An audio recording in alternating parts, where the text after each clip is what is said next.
Olá! Nesta aula vamos falar sobre o funcionamento do mercado imobiliário, entender quem participa deste mercado, como se fixam os preços e a classificação deste setor na economia nacional. Primeiro ponto, formação dos preços. A formação dos preços é determinada pelos componentes formadores do mercado, que são bens ofertados, ofertantes e compradores. Ou seja, como nós estamos falando de avaliação de imóveis, o que nós pretendemos com relação àquele imóvel específico é dar o preço para aquele imóvel. E como que nós fazemos essa verificação? Como que é feito este equilíbrio, esta ponderação de fatores? Nós precisamos entender qual é o bem ofertado, quais são os bens ofertados. Por isso que a metodologia utilizada é a comparativa direta. Nós vamos comparar os bens ofertados naquele mercado, a existência de bens parecidos, a existência de imóveis parecidos com aquele que nós precisamos realizar a precificação. Então, vejam vocês, se não houverem bens parecidos, não houverem imóveis parecidos com aquele no mercado, o que será que acontece com o valor deste imóvel? O que acontece com um bem que não se acha muito facilmente no mercado? Será que ele tem um preço mais alto? Será que ele tem um preço ali mais barato? Vejam quanto impacta a existência de outros bens parecidos ou não com aquele imóvel específico no mercado imobiliário ali, objeto daquela avaliação. Outro ponto também, ofertantes. Pode ser que hajam muitos outros bens imóveis parecidos com aquele, até melhores do que aquele.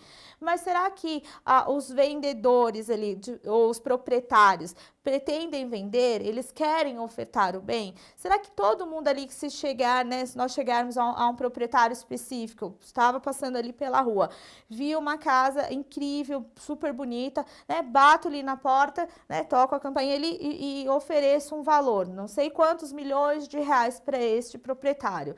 Necessariamente toda pessoa venderia? Será que a reação de toda e qualquer pessoa seria vender aquele imóvel? Então, analisar a existência de ofertantes, de pessoas dispostas a venderem imóveis ou não dispostas a venderem o imóvel, também é um elemento que deve ser ponderado na hora que estivermos avaliando um imóvel específico. E outro ponto é se tem mercado de consumo, se existem compradores para aqueles imóveis. Não adianta nada nós termos muitos ou poucos imóveis, caros ou baratos, se não houverem pessoas interessadas, pessoas que queiram comprar aquele imóvel. Esses 3 pontos que são considerados e nos trazem ali a ideia de preço ou da formação de preço dos imóveis. E não apenas, nós poderíamos até estender para outros setores da economia. Quando nós temos, por exemplo, ali uma safra muito grande de um produto, o que acontece com o preço desse produto no mercado? A safra precisa ser vendida, tem muito, a produção foi muito grande. Então, talvez ali, ou muito provavelmente, o preço ali cairá, e será, esse produto chega para o mercado de consumo com um preço ali mais baixo.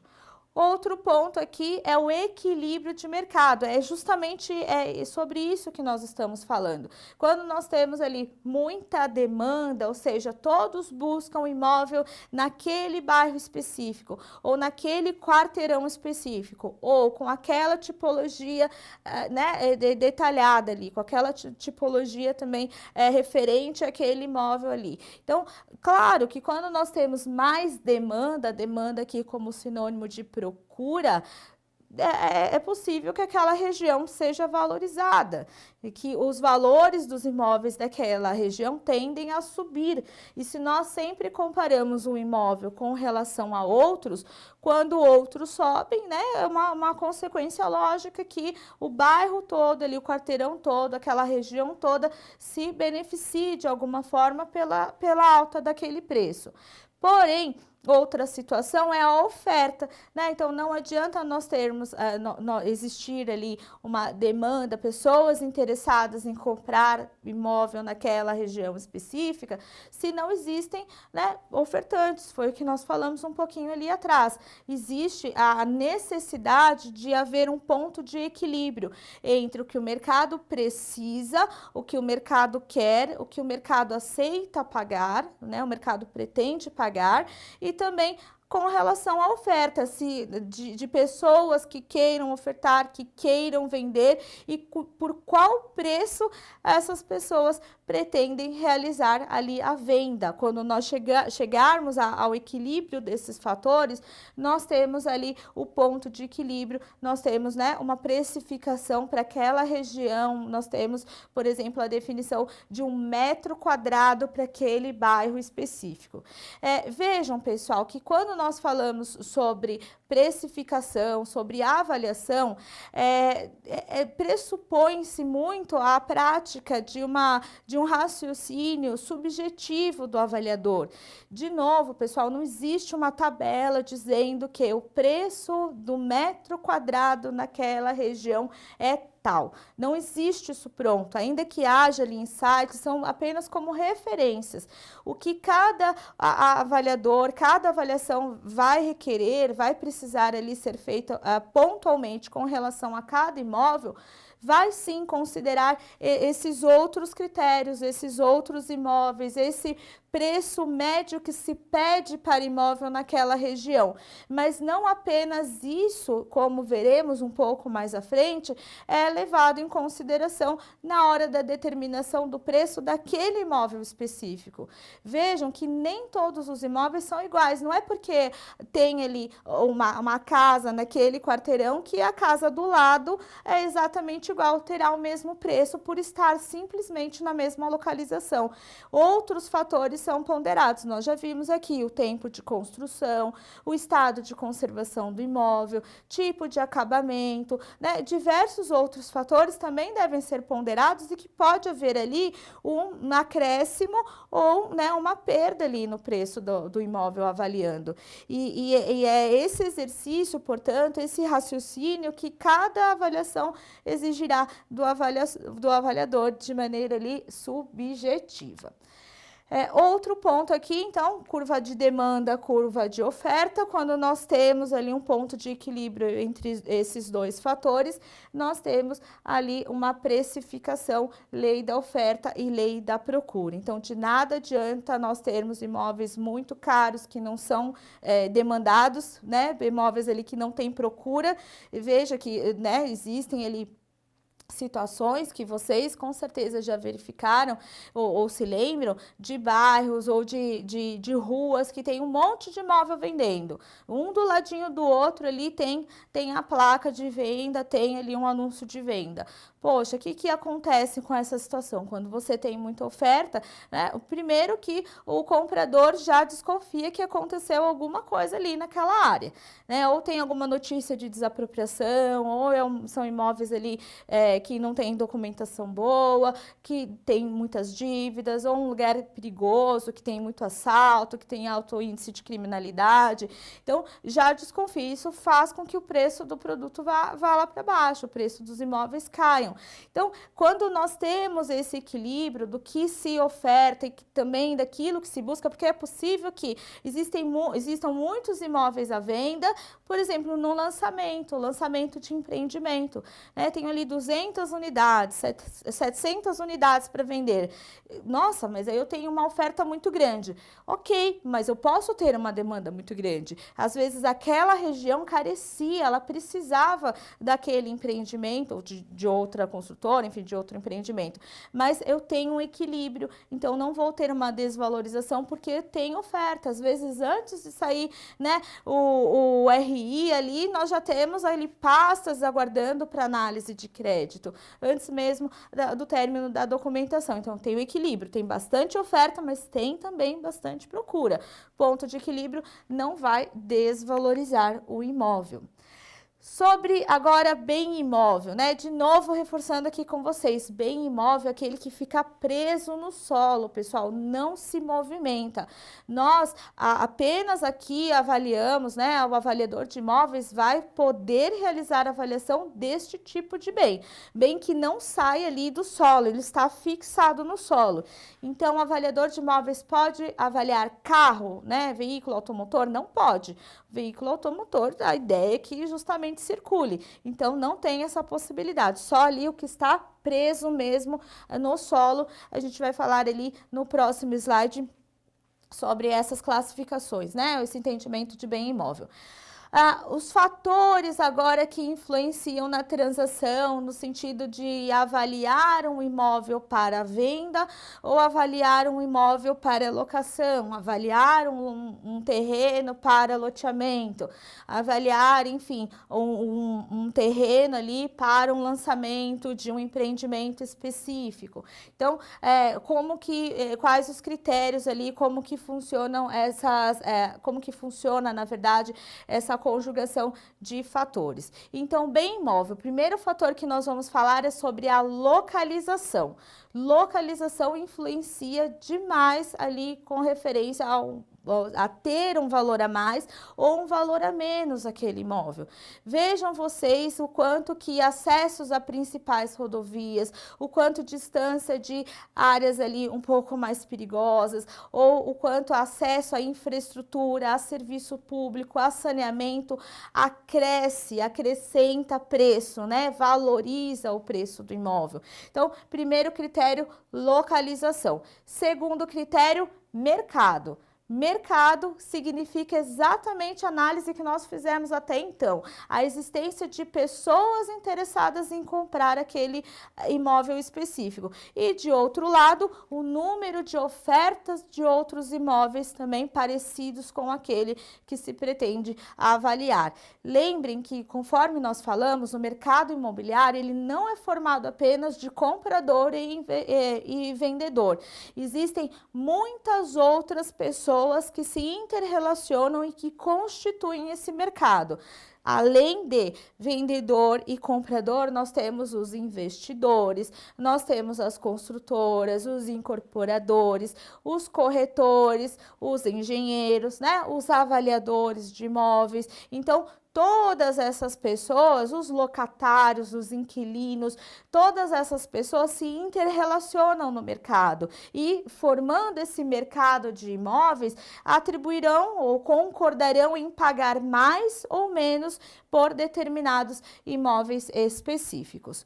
Outro critério que é muito levado em consideração na hora de avaliação do imóvel é justamente a idade do imóvel. Idade do imóvel impacta sensivelmente na precificação daquele imóvel específico. Lógico que um imóvel mais antigo, um imóvel com tempo de construção mais velho, não terá o mesmo valor em metros quadrados, né? Não será avaliado exatamente da mesma forma que um imóvel recém-construído, um imóvel que acabou ali de se entregar as chaves. Vejam que é justo esse critério. É importante, é interessante que haja esse critério, porque um imóvel mais antigo pressupõe que terá mais necessidade, ele pressupõe-se que terá mais necessidade do quê? De manutenção, de conservação. Provavelmente o acabamento vai ser um acabamento, né, mais velho, um acabamento que não seja ali contemporâneo, de acordo, né, com as novas definições de decoração, então já não acompanha. Por conta, né, desses fatores, imaginem que a pessoa vai ali comprar o imóvel. Então, ela olha esse imóvel mais antigo e ela olha um imóvel novo, bem, né, acabado, com acabamentos ali de última geração. Quando ela compara um imóvel com o outro, ela vai automaticamente pensar o quê? Nossa, vou ter um gasto aqui com esse imóvel mais antigo, porque vou ter que trocar tudo. Vou ter que trocar os pisos, né? Esse tipo aqui de azulejo não se usa mais. Vou ter que talvez fazer ali um reparo no telhado, uma reforma, uma despesa de conservação. Então, ele já contabiliza o preço daquele investimento, né? A reforma, ela já vai começar a integralizar aquele preço. Então, ele vai querer tirar do preço daquele imóvel aquela despesa que ele terá com essas reformas, com essas conservações que provavelmente serão necessárias. Então, por isso que também um critério de avaliação, e nós vimos isso lá na tabela de Ross-Heidke, é justamente a idade do imóvel. Claro que é possível que nós tenhamos imóvel ali mais antigo, extremamente bem conservado, que fica ali na categoria A, né, na coluninha A da tabela. Assim como eu posso ter um imóvel novo, pessimamente conservado, com estado de conservação ruim, né, ali deplorável. Então, e por isso que existe a tabela, porque a tabela faz essa regulamentação, ela pondera essas duas situações. Ela não considera apenas o estado do imóvel, nem tão somente considera o tempo de vida do imóvel. Ela correlaciona esses dois fatores e ajusta, né, faz esse equilíbrio entre ambos. Outra situação importantíssima na hora de avaliação do imóvel é justamente o que? As condições do imóvel. Condições do imóvel, as condições que o imóvel se encontra. Se o imóvel está, conforme nós falamos, bem conservado, mal conservado, se precisa de reparos. Existem, por exemplo, situações em que, quando o inquilino, né, que não é uma expressão que se usa mais, é o locatário, ele precisa devolver o imóvel, às vezes, né, esse término da relação contratual entre locador e locatário, ela não caminha bem, né, ela termina ali de uma forma muito ruim para ambas as partes, sem diálogo, e aí é possível que esse imóvel já não venha, não tenha sido conservado, não tenha sido cuidado com o decorrer do tempo, ou propositadamente, né? Às vezes fecha-se, deixa o imóvel lá, às vezes o imóvel é objeto de invasão e aí quebra a porta, arromba a janela, às vezes, né? A própria pessoa que foi retirada dali não se conforma em sair, também faz ali, danifica o imóvel sem querer ou propositadamente. Então, as condições, elas vão verificar exatamente isso. Por isso que é muito importante a vistoria pessoal de vocês.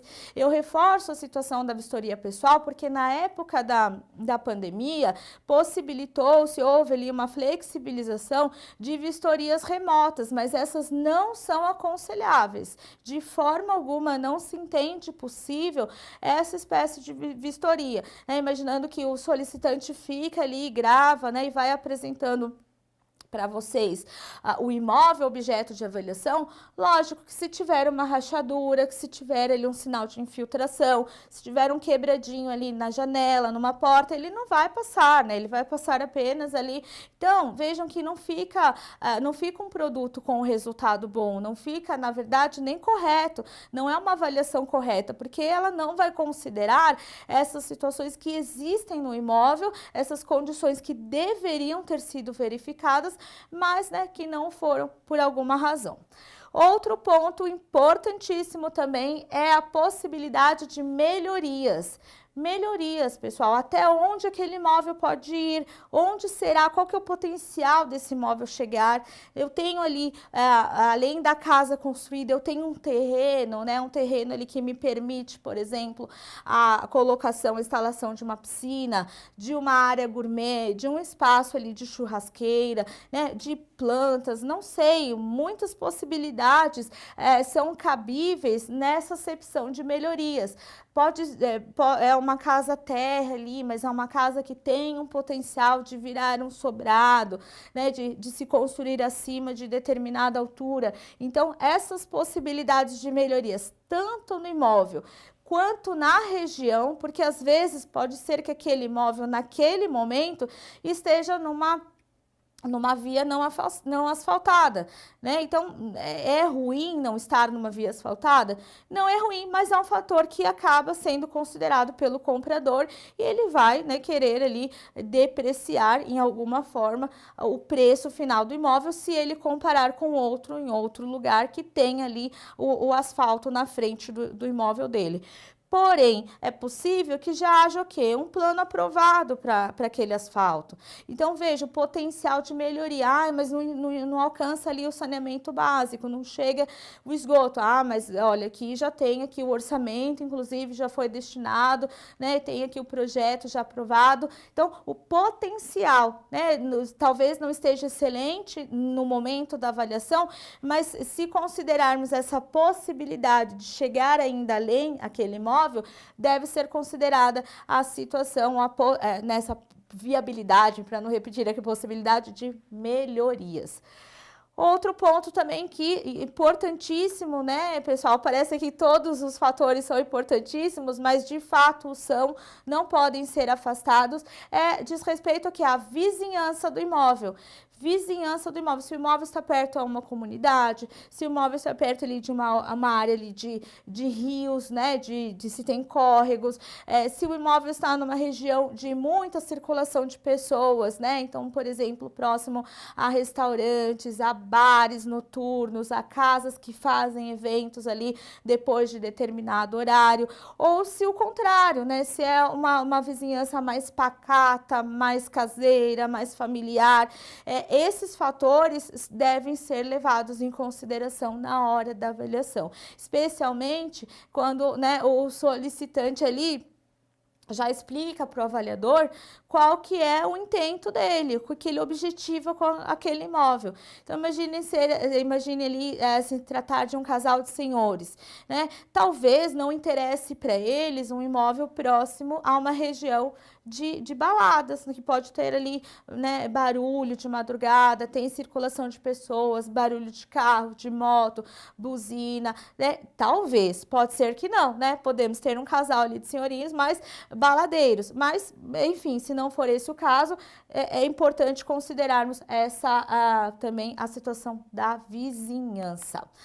Ali, agora, nós vamos falar sobre os exemplos de bens imóveis, então, de novo, reforçando que são aqueles que estão fixos, eles estão presos no solo, e aí os exemplos são terrenos, então vocês poderão avaliar terrenos, casas, prédios, apartamentos, salas comerciais, boxes de garagem e também depósitos, tá bom, pessoal? Esses daqui são exemplos de bens imóveis. Se tiver ali algum outro que vocês, né, conheçam, às vezes na região por outro nome, né, ou não tem certeza se pode ou se não pode fazer avaliação, lembra sempre do nosso critério. Está fixo ao solo? É bem imóvel? Então pode ser avaliado. Sobre o setor imobiliário, falamos bastante de mercado imobiliário, né? E foi um mercado que tem crescido ou vem crescendo de maneira bem exponencial, principalmente ali, ó, como um dos únicos setores que teve crescimento em 21, mas com crescimento acelerado desde 2020, né? A época ali que nós, né, desse último desafio que nós enfrentamos, né, da crise que nós passamos ali, que foi o momento da pandemia, foi um tempo ali, um momento muito especial para o mercado imobiliário, porque revelou, comparado aos anos anteriores, esse início de crescimento bastante importante, considerado especialmente ali quando comparado, na verdade, a outros setores da nossa economia. Então, tem muito mercado, muita demanda por perícias judiciais, por laudos particulares, né, ou privados, como vocês quiserem chamar. Tem muita possibilidade, é um mercado que ainda, né, se projeta para uma expansão ainda maior e gerar maior oportunidade de trabalho, né, para vocês, avaliadores. Enfim, pessoal, finalizamos aqui mais uma aula. Espero que o conteúdo tenha sido proveitoso para vocês. Não deixem de verificar o material complementar lá na plataforma e nos vemos numa próxima aula.